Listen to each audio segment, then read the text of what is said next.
السلام عليكم ورحمة الله تعالى وبركاته. أميراتي، كيف حالكن؟ عساكن بخير. كنعتذر منكم بزاف على التأخير وأني عطلت هذا الجزء. عارفة راسي غلطة، ولكن والله العظيم التطبيق اللي كنت خدامة به كس ليا، والله المستعان، وسمح لي بزاف. ولكن باش نتصالح معاكم جبت لكم هذا الجزء هذا اللي فيه شي أحداث اللي أنا متأكدة أنهم غيشدوكم شد. بلا ما نطول عليكم وغنقول لكم اجي وحده فطومه باش تروي لكم حكايه اليوم. ايوا بعد عقلتوا فين وقفنا في الجزء الاول ولا نسيتو؟ قولي على التعطيل غنكونوا نسيناه. المهم كنا وقفنا عند في الابطال تاعنا فازوا في المسابقه وتسلموا الجائزه ديالهم اللي كانت عباره على مبلغ مالي كبير، واتفقوا انهم يديروا المشروع ديالهم. ايوا غادي نقول لكم، دازت 6 سنوات من حياة ابطالنا.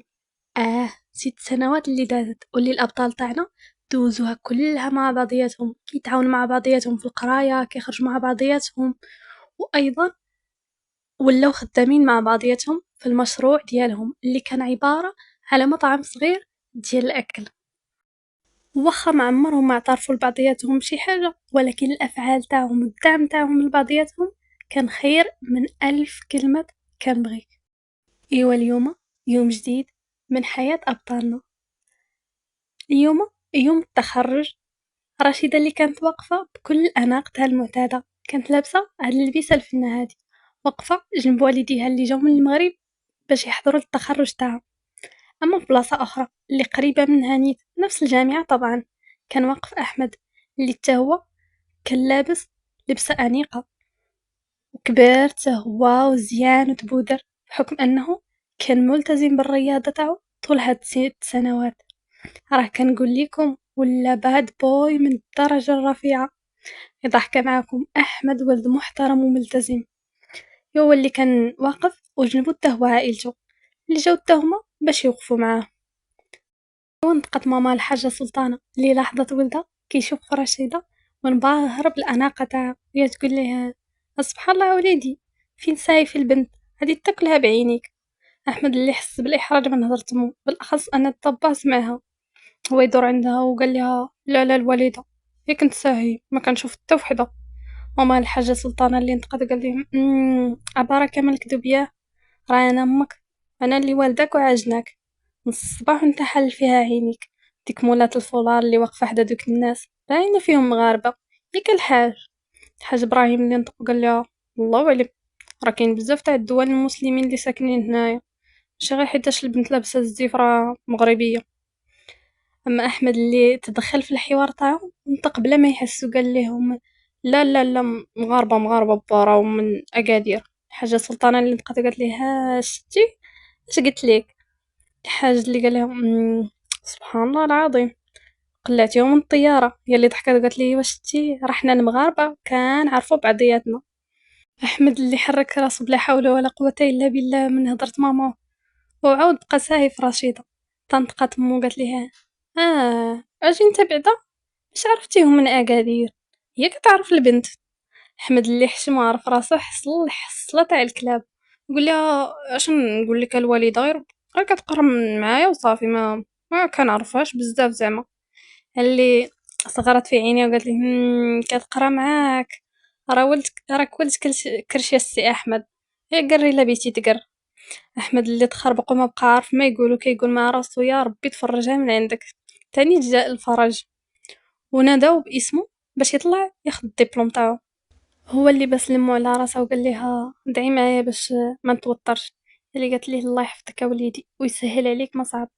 هو اللي طلع وهو متوتر تسلم الدبلوم تاعو، بقى كيقول كيلقى الكلمه تاعو وكيدور عيني في الحضور، حتى كتبان ليه رشيده اللي كانت كتشوف فيه بكل حب، واللي شاف فيها وابتسم ليها، في حين هي اللي شيرت ليه كتشجع ليه.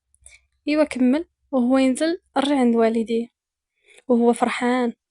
ومن الصدفة وراه نيت كانت رشيدة اللي غادي تطلع، ايوا طلعت حتى هي وتلمت الدبلوم تاعها، بقات كتلقي الكلمة تاعها وشافت فيه نيشان وابتسمت ليه. هو اللي دار ليها نفس الإشارة بدون نفسها اللي دارت ليه هي. داروا فيها ديك الأغنية تاع ضحك اللي ضحكتي له غامز اللي غامزتي له. المهم راني ما حافظاش كنخربق عليكم. ايوا نزلات ومشات حتى هي عنقات والديها اللي كانوا فرحانين وفخورين. إوا الحاجة سلطانة اللي لاحظت هادشي اللي دار بيناتهم وعجباتها نيت رشيدة حيت كتبان بنت مربية وزوينة حتى في وجهها. واش أميرة من الأميرات تاع فاطمة وما تكون زوينة؟ امبوسي اختي كلكم كتحمقوا ربي يحفظكم من العين. إوا هي اللي قالت لأحمد وسي إبراهيم يلا نمشيو عند دوك الناس نباركو ليهم ويباركو لينا ياك هما مغاربة، وانت أحمد كتعرف البنت وكتقرا معاه يلا عندهم. سي إبراهيم اللي عجباتو الفكرة حيت قنتو بوحدهم تما كاين غير المراكنة ما كيفهموهم حتى اش كيقولوا. أما أحمد اللي ما عنده ما يدير مغلوب على أمره مني قالت لمو يلا هو باه وافق بقى عنده ما يقول ليهم. ايوا تمو قاصدينهم والمقصود الله. ايوا وصلوا عندهم وسلموا عليهم عائلة الرشيدة اللي تفاجئوا في الاول ولكن غير عرفوهم مغاربة جبوهم الحال وارتاحوا ليهم وتفاهموا مع بعضياتهم. ايوا العائلات اللي اتفقوا يخرجوا مجموعين لشي ريستو يتعشاو فيه باش يحتفلوا بالنجاح تاع ولادهم. الحفلة كانت ديك الساعة مع 4 تاع العشية. ايوا المهم غنقول لكم امسينا وامسى الملك والحمد للرحمن. وصل الليل بالضبط مع ديك 9 تاع الليل عائلة الأحمد اللي كانوا واقفين موجدين باش يخرجوا يتعشاو كيتسناو أحمد ينزل حيت تعطل. وما هي إلا تواني حتى كيبان ليهم أحمد اللي تم نازل هو مبوقس ولابس كومبلي زوين مع مونط في يديه اللي جا فيهم بحال شي رجل أعمال. واخا هو ماشي رجل أعمال راه هو طبيب قد الدنيا. ايوا الحاجة سلطانة اللي نطقات الطنز وقالت لسي إبراهيم هاي شوف ليا ولدك كي مبوقس على الحالة بان ليا اليوم نمشيو نخطبوا ليه. أحمد اللي حشم في حين سي إبراهيم اللي قال لها الله يديك هاد المرا خلي الدري يفرح براسو راه ولا طبيب تيلبس مبهدل بحال باه الخضار. أحمد اللي قرب وبس البا على راسو قال ليه هاد الطبيب ما كانش غادي يكون كون ما كانش هاد الخضار اللي كان كيجيبها من فم السبع حلالا طيبا باش يقريه. الله يخطيك علينا الوالد. سي إبراهيم اللي غرغرو عينيه بالفرحة وبالفخر بولدو قال ليه الله يرضيك الله يرضي عليك يا وليدي ربيت وعرفت شنو ربيت وعنقو عنده. ايوا غير سالا وطلق منه احمد هو يشوف فمو حتى هي اللي كانت كتشوف فيهم وعينيها مغارغرين بالفرحة. هو يقرب عندها احمد وجبد من جيب واحد البواط اللي كانت فيها سلسلة تاع الذهب ومدها ليها وقال لها تنتي عمرنا ننسى خيرك تعذبتي عليا وفقتي بكري ووقفتي معايا وصبرتي ودعيتي معايا الله لا يخطيكم عليا بجوج. وعنقوا بعضياتهم بثلاثة بكل حب في واحد المنظر اللي كنتمناه لأي أميرة فيكم تحقق داكشي كتمناه وتفرح والديها وتكون شي حاجة كبيرة في المستقبل يا ربي. الله يسهل عليكم كاملين قولوا آمين ودعيوا معايا حتى أنا أميراتي. ايوا تحركوا من تماك توصلوا للمطعم اللي اتفقوا يتلاقاو فيه. تلقاو رشيدة اللي كانت جالسة هي وعائلتها كانت لابسة هاد اللبسة الفنة هادي. هما اللي قربوا وسلموا عليهم وجلسوا يهضروا ويضحكوا العائلات بيناتهم حيت ارتاحوا لبعضياتهم بزاف كما قلت لكم. اما واحد احمد ورشيدة مساكن ما كيدويو ما كيتكلموا ما كاين غير شوف فيا نشوف فيك طاجين الحوت ما انت طبتي ما انا كليتك وحشمانين حيت جاو لابسين ماتشي بحال متفقين. هو سالاو العشاء وكلشي وفاش كانوا غادي يخلصوا قال لهم الحاج ابراهيم والله ما تخلصوا حنا اللي نخلصوا. جاوب السي محمد الاب تاع رشيدة حتى هو كيحلف وقال لهم والله ما تخلصوا حنا اللي نخلصوا. تجا احمد اللي كان في الطواليت وقال لهم مالكم على هاد الهضره كامله. جاوبته الحاجه سلطانه والو وليدي غير باباك وعمك السي محمد كيحلفوا على بعضياتهم شكون غيخلص ولا يضحك هو يقول لهم بلا ما تحلف راني خلصت قبيله. السي ابراهيم اللي ابتسم وقال له ايوا صافي مني خلص ولدي بحال خلصت. وانت قسم السي محمد وقال له وعلاش ولدي انت عاد بادي ويلا تخرجتي باقي ما خدمتي ما والو كون خليتينا نخلصو. اما رشيدة اللي تحمست ونصات راسها وهي تنطق وقالت له لا بابا راه احمد خدام وعنده مشروع وكيخدم فيه حتى في التداول. هي كل شي دار كيشوف فيها بمعنى منين عرفتي هادشي كامل. اما هي اللي حمارت كيما طيشه بقات كدور في عويناتها كي شي مشى ما عرفت ما تدير ولا ما تقول طاحت في موقف لا تحسد عليه. تتدخل احمد ويقول انا ورشيدة خدامين في نفس المشروع.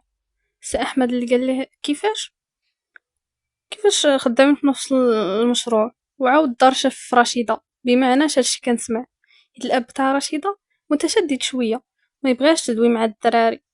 والثمن المشروع كان في راسو بلي عندها شي مشروع، ولكن قالت ليه بلي غير مع البنات. داكشي علاش تصدم. واحمد مسكين ووالديه اللي بقاو غير كيشوفوا ومحروجين مساكن. احمد مسكين جاي يكحل معاهم. سي محمد اللي عاود قال ليه كيفاش دايرين مشروع، نتاويا علاش فين كتعرفوا بعضياتكم.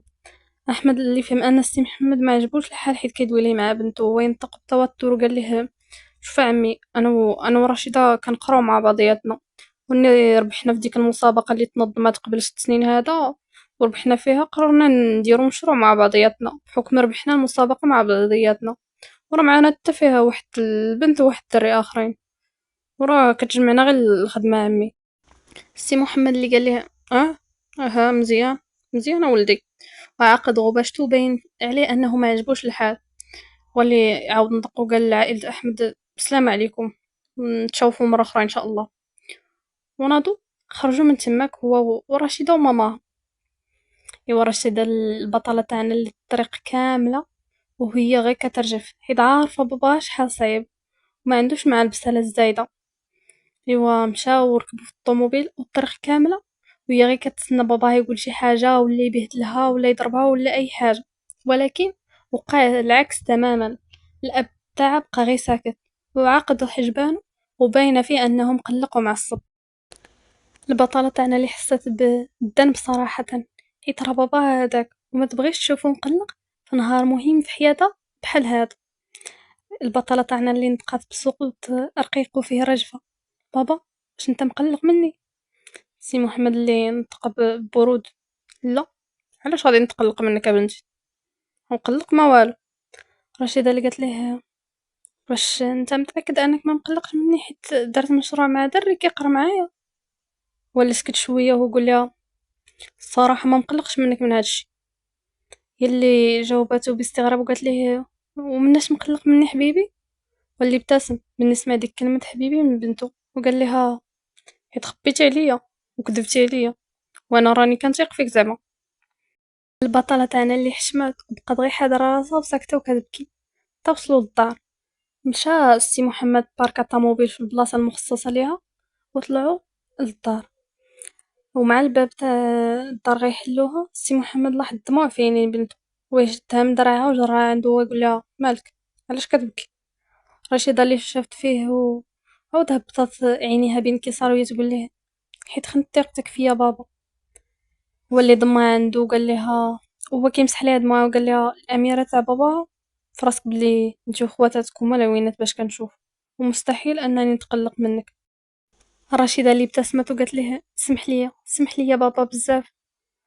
سي محمد ابتسم وقال لها انتي فخري وهزيتي لي راسي بين الناس وعمرك خنتي ثقتي فيك يا بنتي، غير ما تبقايش تكذبي على حبيبي. الغزاله تاع بابا صافي. هي اللي حركت ليه راسها بمعنى ولا بمعنى كان وعدك. هي تجرى ماماها اللي كانت تاي كتشوف فيهم وعنقاتها عندها وقالت ليهم نتوما اغلى ما عندي في هاد الدنيا. ايوا غادي نقول لكم دازت شهرين من حياة ابطالنا اللي قرروا فيها يرجعوا للمغرب وتواصلوا مع معاذ مروه باش يفتتحوا كلينيك صغير بشويه بشويه يكبروه بحكم انهم جمعوا شي فلوس من المشروع القديم تاعهم اللي كان عباره على مطعم صغير واللي باعوه قبل ما يرجعوا الثمن اللي كان مزيان، زائد انه مروه كان لاباس عليها كما قلت لكم في الاول وقررت تدخل بشي مبلغ اللي يكون كبير ومع الوقت يردوه ليها الدراري، فهمتوا؟ ولا غادي تسولوني على العلاقه تاعها هي ومعاذ كيف ولات، غنقول لكم كيما كانت كيما باقين كالقط والفار، ما كاين غير شد عليا نقطع عليك. ولكن الا مشيتي تجبدتي معاذ المروه بالخايب في الغياب تاعو تريشك، ولا مشيتي تجبدتي مروه المعاذ في الخايب يفترسك. المهم كيبانوا احسن الاصدقاء حاليا. ايوا اليوم يوم جديد من حياة ابطالنا، او بالاحرى اليوم يوم افتتاح الكلينيك تاع الابطال تاعنا. ايوا رشيدة اللي كانت لابسه هاد اللبسه الفنه هادي واقفه جنب والديها طبعا اللي كانوا فرحانين وفخورين بها. الحاج محمد اللي شد في ايد بنته وقال لها الله يرضي عليك الله يرضي عليك يا بنيتي زيتي راسنا بين الناس. ونطقت ماما الحاجه فاطمه اللي قالت لها اييه بنيتي الله يرضي عليك طرطقتي لنا مراره العديان اللي قالوا لك ما غاديش تفري بقرايتك. الحاج محمد اللي نطقو قال لها الله يهديك هاد المراه، في حين الحاجه فاطمه اللي عوجت فمها هي تقول لها ومالك كدبت. اما رشيده اللي بس ليهم يديهم وقالت لهم هادشي من فضل ربي وبرضاكم والدعاء ديالكم، الله يحفظكم ليا. هما اللي ابتسموا قبلوا بنتهم. ايوا في هاد الاثناء نيت اللي كانوا فيها رشيده ووالديها كيدويو فرحانين مع بعضياتهم، تا كيقرب وحدهم ناس عزاز. شكون من غيرهم؟ احمد اللي كان بكامل الاناقه تاعو حتى هو ووالديه. ايوا نطقات للحاجه سلطان قالت لهم السلام عليكم، هاكي دايرين الحباب. هما اللي داروا شافوا فيها ببشاشه وفرحوا فاش شافوهم، بالاخص رشيده اللي فرحات وما قداتها فرحه فاش شافت الغالي على القلب سيدي احمد. ايوا العائله اللي بقاو مجمعين مع بعضياتهم، اما احمد ورشيده اللي عيطوا ليهم معاذ ومروه ومشاو وحدهم. ايوا سلموا عليهم وبقاو الدراري مجمعين مع بعضياتهم. طنطقات مروه اللي كانت لابسه هاد اللبسه الفنه حتى هي تقول الرشيده هاي اشهد الزين واشهد الاناقه واشهد الجمال، حبيتك يا اختي. احمد اللي نطق بلا ما يحس ويقول لها راني قبح العاده تاع ما شاء الله. رشيده اللي حشمت وفرحت في نفس الوقت هي تقول لهم شكرا تنتموا ما شاء الله عليكم جيتوا انيقين. وعاد اللي قال لمروه ممكن تجي نهضر معاك شو، وتم جارها البعيد. مروه اللي نطقت وقالت ليه مالكاش بغيتي. وعاد اللي قال لها واش كيعجبك اللباس تاع رشيده. هي اللي استغربت من السؤال تاعو ولكن جاوبات وقالت له طبعا علاش هذا السؤال الغريب. اللي قال لها وعلاش ما تلبسيش تانتي بحالها وتسترى راسك. اللي عوجت فما وقالت ليه وانت مالك سوقك شكون انت باش تحكم فيا. وهاد اللي شد لها في يديها وقال لها انا راه ما كنتحكمش فيك، انا راني كنغار عليك، وانا وانتي عارفين باش كنحسو جيت بعضياتنا بلا ما نبقاو نكذبوا على بعضياتنا وعلى راسنا. مروه اللي حشمت وقالت ليه اشنو بغيتي تقصد. وهاد اللي شاف فيها بجديه وقال لها قصدي واضح، غتيسر الخدمه باذن الله نجي لداركم ونخطبك، ولكن الله يرضي عليك استري راسك. مروه اللي حضرت عينيها وقالت له ولكن انا ما بغاش اللي يخنقني وتحكم فيا معاذ. وهاد اللي قال لها شوفي انا ما غاديش نفرض عليك حتى شي حاجه، ما غاديش نقول لك لبسي الحجاب من اليوم يتعرفوا صعيب عليك موالفه كتلبسي هاد اللباس من صغرك، ولكن عافاك غير حاولي تحسني لبسك شويه بشويه. الله يرضي عليك راني كنبغيك وكنغار عليك ماشي كنفرض عليك رايي، حيت انا راجل وعارف الرجال كيفاش كيشوفوا في العيالات. هي اللي شافت فيه وقالت لهم واخا انا غادي نحاول، ولكن ما نوعدكش انني نلبس الحجاب. واللي ابتسم وقال لها غير توكلي على الله وبدايو ربي غادي يعاونك. اما الابطال تاعنا اللي رجعوا عند والديهم وبقاو مجمعين معاهم. حاجه سلطانه اللي شافت في رشيده وهي تعاود تشوف احمد وغمزاتو، في حين هو اللي حرك ليها راسو بنفي والله اعلم اش كيخيطوا في صلاة الجوج. ايوا المهم سلا الافتتاح اللي فرحوا فيه الابطال تاعنا وفرحوا ليهم الناس، وقرروا العائلات يمشيو من تما يتغداو مع بعضياتهم في شي مطعم. ايوا داكشي اللي كان، مشاو المطعم راقي وزوين، جلسوا طلبوا الماكله وبقاو مجمعين كيتسناو الماكله تحط اللي تعطلات نيت. ايوا الجلسه كامله واحمد ومو غير كيتغمزوا مع بعضياتهم. لاحظت الحاجه فاطمه هادشي، هي تقرب حتى الحاجه سلطانه اللي ولات صاحبتها الروح بالروح، واخا يلا تعرفوا على بعضياتهم غير مده قليله. كتقول ليها اش كاين تما من الصباح وانتي ولدك كتغامزوا. احمد اللي كح بحشمه، اما الحاجه سلطانه اللي نطقات ما متصراش عليها الحشمه وهي تقول لها واش نقول لك اخوتي ما بقى ما يتخبى وهذا الشيء ما فيه حشمه. حاجه سلطانه كدو احمد غير كيفري برجليه بحال غيدوز الباك ما كرهش الارض تشق وتبلعو. ايوا هي اللي كملات هضرتها وقالت لهم الصراحه بينا بنتكم لاله رشيده لولدي سيدي احمد على سنه الله ورسوله، واني بالحق بينا غير شموها لا يجي فيها شي واحد، حيت كيشد الدريه الله بادي وباقي ما عنده لا ضال لا والو. نتقسي محمد وهو يقول لها الله يا ودي سي احمد ولدنا الله يعمرها دار الا تفاهموا وما نزيدو ما الخير، اما الدار وداك الشيء سهل فيه الله، وما الا تفاهموا بعضياتهم واتفقوا راه يقدروا غير يكريو حتى يتصل ليهم الله. ودار عند رشيده اللي كانت حشمانه وحمرا كيما طيشه ويقول لها اش قلتي يا بنتي؟ يلي ابتسمت بحشمه وقالت ليه اللي قلتيها بابا هي اللي تكون. اللي قال لها لا، اللي قلتيها انت اللي غادي تزولي. واش بغيتي راكم قريتوا مع بعضياتكم خدمتوا مع بعضياتكم، انت غتكوني كتعرفيه مزيان. اللي حشمت وحضرت راسها بابتسامه. با اللي ضحك قال لها اشنو نعتبر السكوت علامه الرضا ولا شنو؟ اللي شفت فيه بحشمه وحركت راسها بمعنى هو اللي ضحك قال لهم ايوا سيدي الله يكمل كلشي بالخير، مرحبا بكم جاو للدار خطبوها وما يتفقوا على كل شيء. حاجه سلطانه اللي ضربتها بواحد مولاتي صغيريته خلات كلشي تما كيشوف فيهم. الابطال تاعنا حشموا وكملوا داك الغدا غير وهما كيشوفوا في بعضياتهم ويضحكوا. ايوا كملوا داك الغدا ومشاو كل واحد لدارو وهو كيفكر في الثاني كيتسنى غير متى تيسر الامور وتجي موعد الخطوبه. ايوا غادي نقول لكم دازت 15 يوم من حياة ابطالنا اللي اتفقوا فيها العائلات على موعد الخطوبه. ايوا اليوم يوم جديد، اليوم يوم الخطوبه. الدار تاع السي محمد اللي كانت مجموعه ومتيوله، والبخور والماكله في كل بلاصه. ما كاين غير الدجاج محمر والبسطيله واللحم بالبرقوق والديسير كلشي على حقه وطريقه، وانتم مالين الخير. ايوا العروسه تاعنا اللي كانت جالسه بقفطانها الهماوي، جالسه مقاده ومصوبه على احسن ما يكون. وعلاش لا، واليوم نهارها اللي كانت كتسناه من هذه 7 سنين. ايوا جالسه وحدها صاحبتها وحبيبتها مروه اللي كانت حتى هي بكامل الاناقه تاعها لابسه هاد القفيطين الهماوي حتى هي. مروه اللي نطقت وقالت لها بسم الله ما شاء الله جيتي فينا صاحبتي، ربي يحفظك من العين ويكمل عليك بالخير. رشيدة اللي شفت فيها وهي فرحانه وقالت لها بارك الله فيك يا حبيبتي والعقبه ليك انت ومعاد ان شاء الله. مروه اللي حشمت وقالت لها وعلاش معاد بالضبط، راه ما بيناتنا والو صاحبتي. رشيدة اللي صغرت فيها عينيها وقالت لها حلفي ما بيناتكم والو. مروه اللي ضحكت بخجل بلا ما تجاوب. رشيدة اللي قالت لها ايوا شفتي اش قالت الشوافه، راه كلشي مفروش.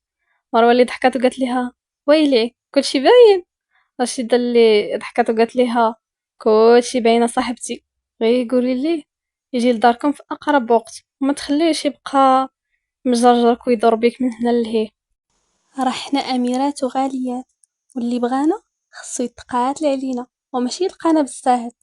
مروه اللي ابتسمت وقالت لها عندك الحق، انا غندوي معايا ان شاء الله. رشيدة اللي قالت لها ايوا هكاك. ديك الاثناء دخلت الاخت تاع رشيدة الصغيره حافظه كتجري تقول لها رشيدة مروه وصلوا الخطاب. ايوا انا اللي حشمت وفرحت كلشي تخلط عليا. هي قالت لي ماما نوض باش نستقبلهم عند الباب حيت انا اللي خصني نشد الورد من احمد. ايوا المهم نط وماما حدايا ومروه حتى هي. كنشوف احمد اللي كان كامل الاناقه تاعو هز البوكي تاع الورد احمر وعائلته وتا معاد جا معاه هازين باقي الدهاز. الصراحه كبار بيا مسكين، وجاب معاه بيجامات ماكياج قفطان لوازم تاع الحمام. المهم كاع داكشي اللي كيجيبوه الخطوبه المغربيه. وانتم مالين الخير. وما نساش ليا حتى ديك اللبسه ديال الطبيبه وطاقم الصلاه تا هو. ايوا انا اللي شديت منو داك البوكي تاع الورد وانا حشمانه ويديا كيرجفوا، حين هو اللي شاف فيا وابتسم. اما معاد اللي شاف مروه بديك الاناقه وداك الزين ويغمزها، اما هي اللي حشمت وحضرت راسها. المهم دخلوا الناس جلسوا هضروا ضحكوا كلاو غناو العيالات بيناتهم وصغرتو. لبسني الخاتم شربني الحليب وكلني التمر. المهم راكم عارفين الحفلات المغربيه والهلا يخطي علينا التقاليد تاعنا العريقه. ايوا المهم فاش قربوا يمشيو قالوا لي بلي خصني نجلس انا والدري باش زعما نتفاهموا. ما فراسهمش بلي حنا 7 سنين حنا مع بعضياتنا، كنا مزوجين كون ولدنا عمره 5 سنين دابا قال لك نتفاهموا والله الا. المهم دخلنا لواحد الصالون اخر من غير الصالون اللي فيه الناس. انا اللي دخلت الاولى جلست فوق الفوتو وتبعني هو جلس حدايا. هو اللي نطق وقال لهم جيتي زوينه زوينه تبارك الله. انا اللي ابتسمت وحشمت وقلت ليه بارك الله فيك حتى انت جيتي انيق تبارك الرحمن. احمد اللي ابتسم وشكرها. بقاو الابطال تاعنا غير ساكتين شويه وكيشوفوا بعضياتهم. احمد اللي كسر داك الصمت وهو يقول لها واخيرا جات هاد اللحظه اللي كنت كنتسناها من 7 سنين هاد. رشيدة اللي شافت فيه وقالت ليه من 7 سنين علاه منين انت وانت باغيني. اللي شاف فيها بكل حب وقال لها من النهار الاول فاش شفتك بغيتك، ومني تعرفت عليك وعرفت شخصيتك وانا كندعي الله يجمعني بك في الحلال في كل صلاة. رشيدة اللي شفت فيه غرار عينيها وقالت له تا انا والله احمد ديما كندعي الله يجمعني بك، والحمد لله اليوم بداية الاستجابة تاع الدعوة ديالنا. ايوا غادي نقول لكم، دازت الايام سنين واعوام، للابطال تاعنا تزوجوا فيها، ولدوا جوج وليدات توام اللي كيحمقوا كيشبهوا غير الاميره تاعنا، طبعا حتى الاحمد. وهما عاشوا هاد السنين كلها حب وسعاده، وكان بيناتهم الرحمه والموده، والعلاقه تاعهم نجحات حيت كانت مبنيه على الحب في الله وعلى الصبر، وبداو مع بعضياتهم من الزيرو، وبشويه بشويه تيسر ليهم الله، وداروا الفيلا تاعهم وطوموبيلتهم اخر ما كاين، حتى الكلينيك تاعهم ولا مشهور وعنده سمعة زوينة وكل شي كيهضر عليه. ايوا البطلة تاعنا اللي كانت في جريدة حدا لابيسين كتلعب مع وليداتها، كانت لابسة هاد اللبسة هاد، بدا كيدخل مع الباب زين لي زهرة احمد هز في يديه بوكي تاع الورد من النوع اللي كيعجب رشيدة، قربوا هما ينوضوا الدراري كيجريو كيعيطوا بابا بابا، واللي ابتسم قال لهم كاتاكي تاع بابا لاباس عليكم، واللي قال ليه بخير يا بابا شوف شنو صايبنا، ما يوريه واحد اللعيبه صايبوها بالعجين هما ورشيده، واللي ضحك قال لهم زوينه قد جيتوها بوحدكم، واللي قال له لا قد ديناها مع ماما، واللي ضحك وقرب حدا رشيده مد ليها الورد وبسها في جبهتها، قال لهم ما برستش ماما، واللي هما اللي قالوا ليه لا لا، ويجر واحد عند واحد ورشيدة واحد وبقاو كيهروا فيهم، والدراري كيموتوا بالضحك، ومن بعيد كيبانوا كوبل زوين. ويا ربي تسهل على كل أميرة فيكم تلقى شي ولد الناس اللي تعيش مع حياة زوينة بحال أحمد ورشيدة. ونخليهم ونمشيو لمكان آخر، بالضبط في واحد الفيلا اللي كانت قريبة نيت من الفيلا تاع أبطالنا، كانوا ساكنين فيها توم ونجيري، شكون من غيرهم معاذ ومروة، حيت قرروا الدراري يسكنوا حتى بعضياتهم نيت بحكم انهم صحاب وخدامين في نفس الكلينيك راكم عارفين. يوم مروه اللي كانت لابسه هاد الكسيوه هادي ومتقله بواحد الكريشه، حيت حامله في شهرها التاسع مسكينه، كانت غاده جايه في البيت بلوجه وكتسنى معاذ يدخل باش تقولها ليه. يوم ما هي الا لحظات تتم داخل مع الباب تاع الدار كيصفر وفرحان كيعيط حبيبه حبيبه، حتى كيلقاها صفرا مسكينه كتمشي وتجي، ولات تخلق وقرب حتى شد فيها ويقول لها مروه مالكي، مروه اللي شيرات ليه بصبعها وهي كتقطع بلوجو كتحس بالدم بدا كيسيل منها، تقول لها يمكن غادي نولد اليوم، جري ديني للسبيطار معاد اللي تلفات به الدنيا، بقى عارف مسكين ما يقدم ولا يوخر، وقال لها بلاتي اجي جلسي هنايا نجمع لك حوايجك، وذا كيدخل ويخرج في الهضره ويدور في ديك البيت وهو تالف مسكين اول مره ليه، بحكم ان مروه ما كانش باغا تولد من الاول بغات تخدم وكذا. ايوا بقى كيدور مسكين بحرام ما جبد واحد العبايه واحد الزيف لبسوا ليها، هلا لا مروه لبسات الحجاب، شكون يقول المدلعه تاع مروه غادي تلبسو، ولكن ربي هداها والتموعات حببها فيه وماشي فرضوا عليه. ايوا هزها ديريكت مول الكلينيك، تمو غاديين في الطريق وهي كتغوط ربي اللي خلقها وهو غير كيقولها تنفسي هي كتقول ليه ما قداش وكتغوط. ايوا بحال ما وصلوا تغفر لهم الله الذنوب، وصلوا هو يلبس حوايجو ووجد كلشي باش يدخل يدير ليها العمليه، حيت حلف يا اختي مرتو ما يقيسها ولا يشوفها حتى شي واحد، حلف يولدها بيدو. ايوا داكشي اللي كان، دخل على غرفة العمليات وهو متوتر وكيتقطر، وولدها تغفر له ربي الذنوب. ايوا ولدت واحد الكتكوت ما شاء الله عليه كيشبه ليها.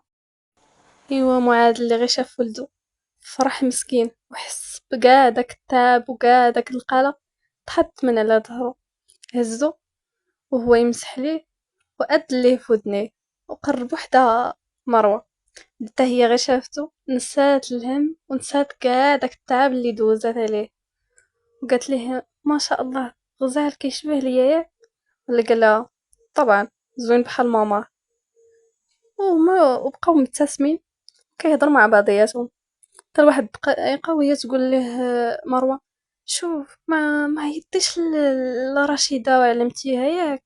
اللي قال لها لا ما عيطش ليها، اللي قالت لها عيط ليهم على فكرة غادي تقلق. ايوا داكشي اللي دار نيت، عيط ليهم. ايوا الابطال تاعنا اللي غيساقوا الخبار مشاو كيجريو لعندهم وداو ليهم هاد الكادو هذا. ايوا وصلوا عندهم ودخلوا سلموا عليهم، وبقات البطلة تاعنا كتطمئن على مروة وتسولها كي بقات وكيفاش ولدات وهذا. مهم هضر ديال العيالات، والرجال على برا كيهضروا مع بعضياتهم. احمد شاد في معاذ وكيقول ليه مالك اصاحبي، واش انت اللي ولدتي ولا هي؟ حيتاش كان متوتر مسكين وباين عليه انه تعذبنيت فهاد يعني العملية. وتوتة توتة خلصت الحتوتة. وهكا سالات الحكاية تاع أحمد ورشيدة، حكاية اللي بدات آلام وصعوبات ودازت بابتلاء، ولكن بفضل الله صارت بسعادة وسكينة.